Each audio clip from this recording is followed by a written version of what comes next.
Boss, ito yung buntis na sinasabi ko. Possible mga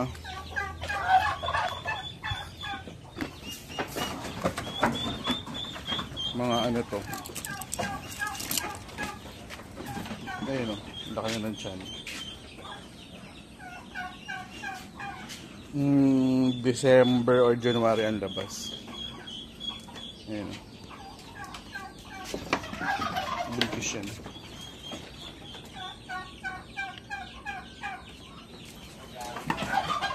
Ha?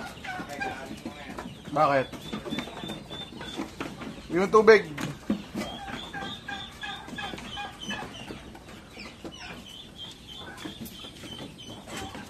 Ito rin, buntis ko.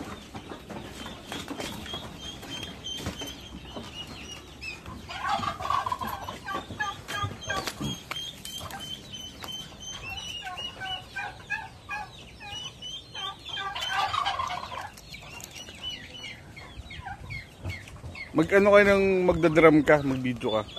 Pagka ano. Shhh. Kita niyo ba yung ano?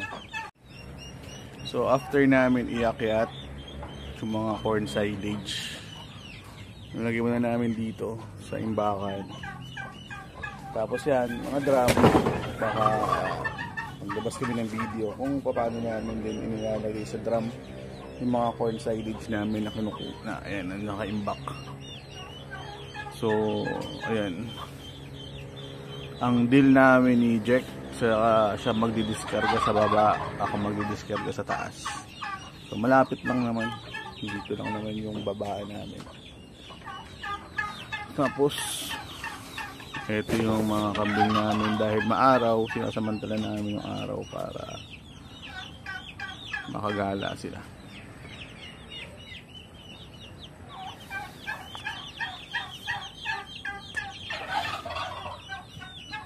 So sa mga naghahanap ng mga kambing, may available tayo. Yung itim niyan, ano yan, barako, available yan. Tapos yung isa na yan, yung kulay brown, dumalaga, available din yan.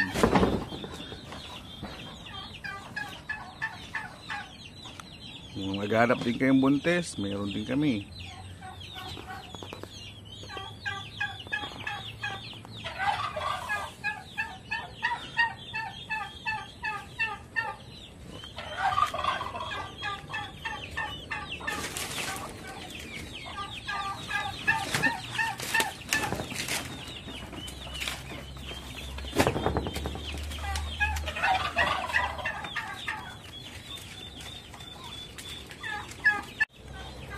Yung sinasabi ko sa'yo, sir, buntis yan, laki ng tiyan. Possible to mga January, December kapatukan pa niyan. Puputok pa yan ng December, lalaki pa.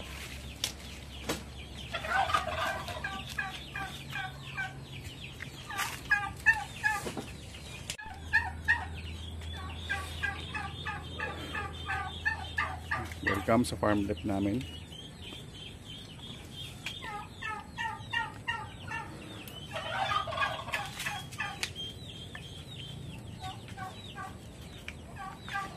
So ayan, habang nag-discarga, nagagala naman sila.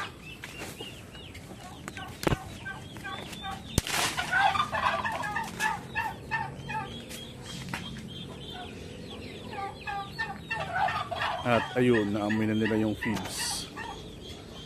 Nalapitan nila yung feeds. Dagdagan mo kasi yung tubig.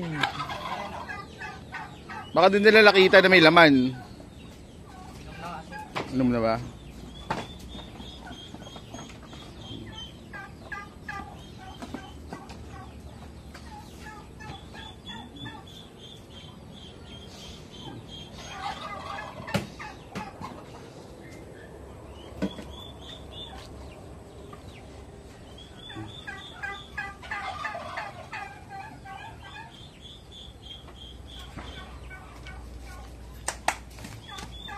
Yabang, no? Hands ka pa.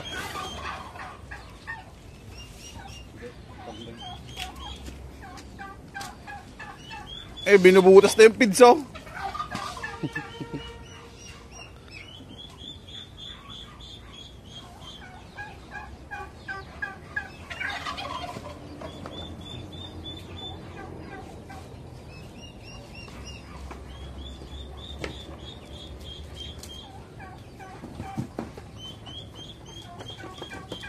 May natira pa na bang sisiw, ah?